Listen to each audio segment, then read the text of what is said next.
누가복음 22장 63절부터 65절까지 하나님의 말씀, 세 절의 말씀입니다. 찾으셨죠? 네, 다 같이 봉독합니다.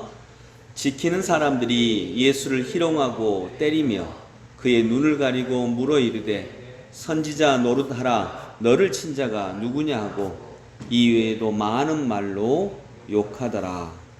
아멘. 예수님께서 잡히셨습니다. 그리고 오늘 63절 같이 읽어볼까요? 63절 시작. 지키는 사람들이 예수를 희롱하고 때리며, 아마 이제 예수를 지키는 지키는 사람들, 로마 병사들, 그런 사람들이었던 것 같습니다. 여러분, 무엇을 지킨다는 것을 생각해 봅니다. 여러분들은 지금 무엇을 지키려고 살아가고 계십니까? 지킨다는 것은 지금 이 상태를 유지해 나간다는 것입니다. 그러나 따른다는 것은 지금에서 미래로 나아간다는 것입니다. 여러분, 일제강점기 때 우리 한국교회에서 교회 회의를 통해서 신사참배 결정했던 거 아시죠? 네. 교회가 신사참배를 하기로, 일본 천황에게 절하기로 이렇게 결정을 했었습니다. 조선 장로교가 일본 천황에게 절을 하기로 결정을 했는데, 신사참배를 하기로 결정을 했는데, 실은 뭐 교회들이 일본 천황을 존경해서 결정을 했을까요? 그러지는 않았어요. 어쩔 수 없어서 강압적으로 이렇게 결정을 하기는 한 것입니다. 그런데 결정을 했을 때 교회가 어쩔 수 없다, 그냥 일본 천황 신사참배를 하기로 하자 라고 했을 때 그들의 논리는 그래도 교회는 지켜야 되지 않겠는가 라고 하는 그런 논리였습니다. 그때 반대했던 분이 몇 분들이 있는데, 손양원 목사님, 주기철 목사님, 이런 분들이었어요. 손양원 목사님은 그것 때문에 감옥에 가셨고요. 주기철 목사님은 그때 돌아가셨죠. 순교를 하셨죠. 주기철 목사님 같은 경우는 그때 순교를 하셨고, 그때 조선 장로교에서 목사직 제명까지 당했습니다. 신사참배를 반대한다고, 목사직 끝까지 반대한다고, 교회의 결정을 반대한다고 목사직 제명까지 당했다가 1990년도가 넘어서야 다시 목사직이 이렇게 법적으로, 물론 누가 이제 해방 이후에 누가 주기철 목사님이 목사 아니라고 하겠습니까? 근데 법적으로는 90년대가 넘어서야 목사직이 회복이 됐었습니다. 이제 부끄러웠던 거죠. 주기철 목사님 목사직 제명했어? 제명한 사람이 잘못된 거니까 누가 봐도.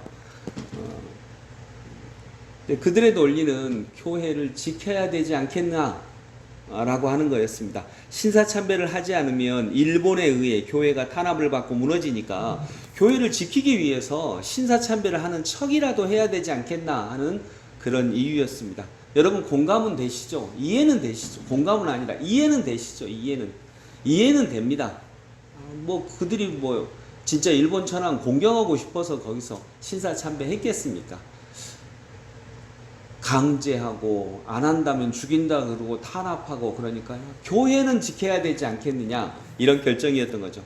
오늘 본문에도 예수를 지키는 사람들이 오히려 예수를 희롱하고 때립니다.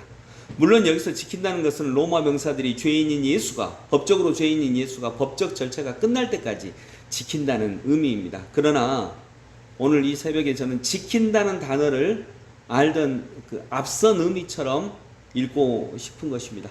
명성교회의 세습을 찬성한 많은 사람들의 논리도 교회를 안정적으로 지켜야 되지 않겠느냐라고 하는 그런 일입니다. 그런 논리였습니다. 명성교회뿐만이 아닙니다. 많은 이런 잘못된 결정들을 진짜 이게 옳다라고 생각해서 하시는 분들은 별로 없습니다. 교회를 지켜야 되지 않겠느냐라고 하는 거였죠. 그러나 예수님은요, 지킨다고 지켜지는 분이 아닙니다. 우리 주님은 우리의 보호를 받아야 되는 분이 아닙니다. 주님은 우리가 지켜야 하는 분이 아니라 우리가 따라야 하는 분이라는 것입니다.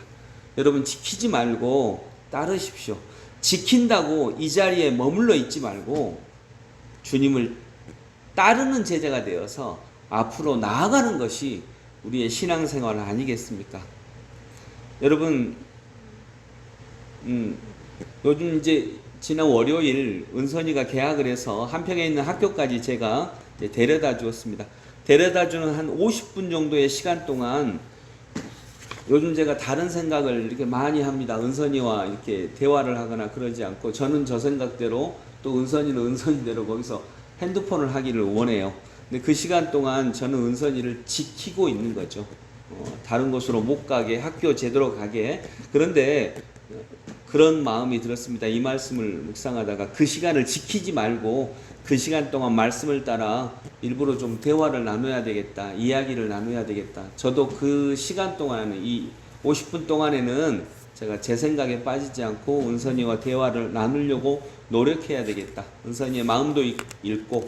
그래서 이 시간을 은선이를 내가 지켜줬다, 지키지 말고 나아가는 시간으로 사용하기를 하나님께서 이 말씀을 통해서 원하신다라고 하는 믿음이 들었습니다.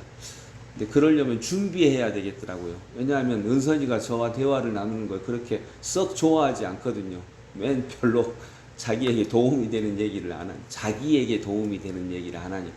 저도 은선이와 대화를 나누면 썩 그렇게 많은 도움은 받지 않습니다. 그러나 이제 대화를 나누려면 그래서 준비해야 되겠죠. 내가 대화를 나눌 만한 거리를 준비하지 않으면 실은 문화가 다를 때는 자연스럽게 대화가 나오지 않더라고요. 그래서 부모 자녀 간의 대화가 없어지는 이유가 그런 요소인 것 같습니다.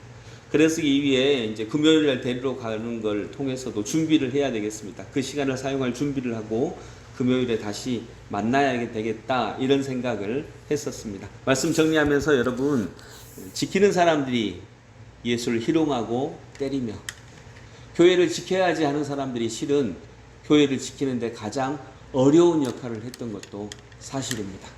그래서 우리가 예수님을 지키는데, 교회를 지키는데 만족하지 않고, 그게 잘못된 건 아닙니다. 교회를 지킨다고 하는 그 마음이 잘못된 건 아닙니다. 그런데 그 마음이 이제 점점 그 생각만 하다 보면 나중에는 정말로 예수님을 욕되게 하는 경우도 없지 않았음을 우리는 기억해야 되겠습니다. 그래서 예수님은 지키는 것이 아닙니다. 예수님은 따르는 분입니다.